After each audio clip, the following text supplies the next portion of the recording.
Selamat malam, salam sejahtera. Isu hangat malam ini dipetik dari Malaysia Kini, Muhyiddin umum PKP seluruh negara.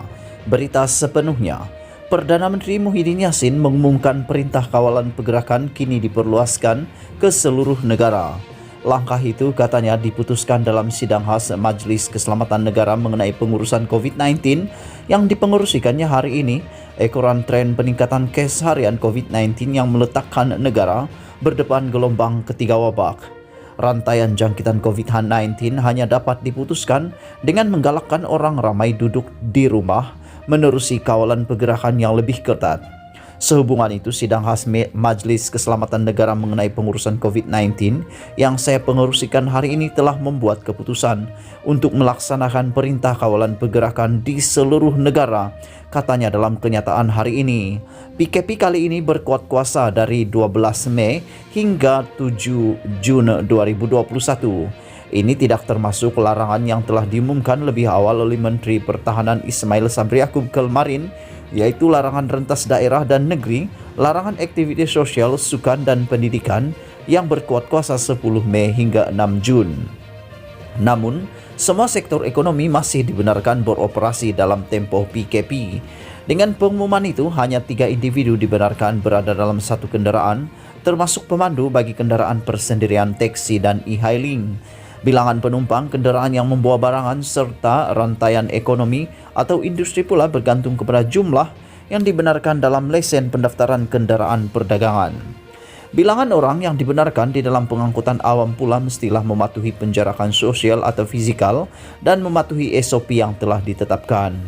Penjualan makanan hanya dibenarkan secara pandu lalu dan bungkus sahaja, manakala makan di restoran adalah tidak dibenarkan sama sekali.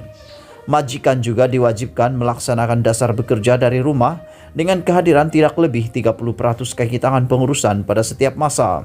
Semasa sambutan Aidilfitri yang akan dijangka tiba 3 hari lagi pula, ziarah rumah ke rumah dan ziarah kubur adalah tidak dibenarkan.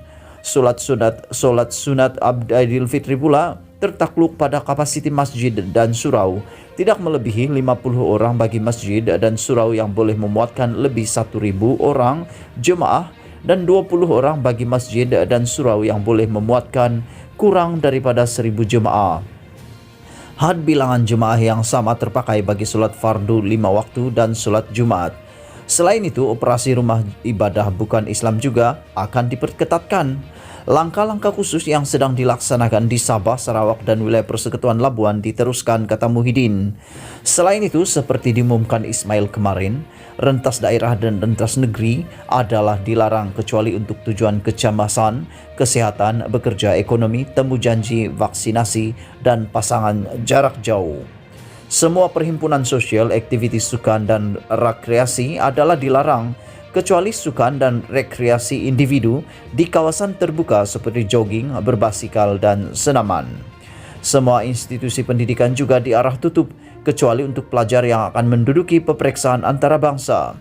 SOP terperinci bagi semua larangan dan arahan yang terkandung dalam PKP ini akan diumumkan oleh MKN, katanya lagi.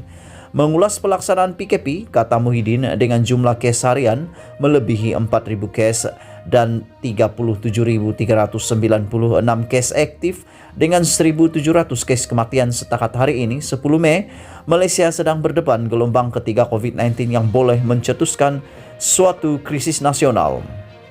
Tindakan lebih drastik ini juga diambil kerajaan ekoran kewujudan varian baru dengan kadar jangkitan lebih tinggi, kekangan kapasiti sistem kesehatan awam yang semakin merucing, selain kelemahan pematuhan SOP dalam kalangan sebahagian masyarakat.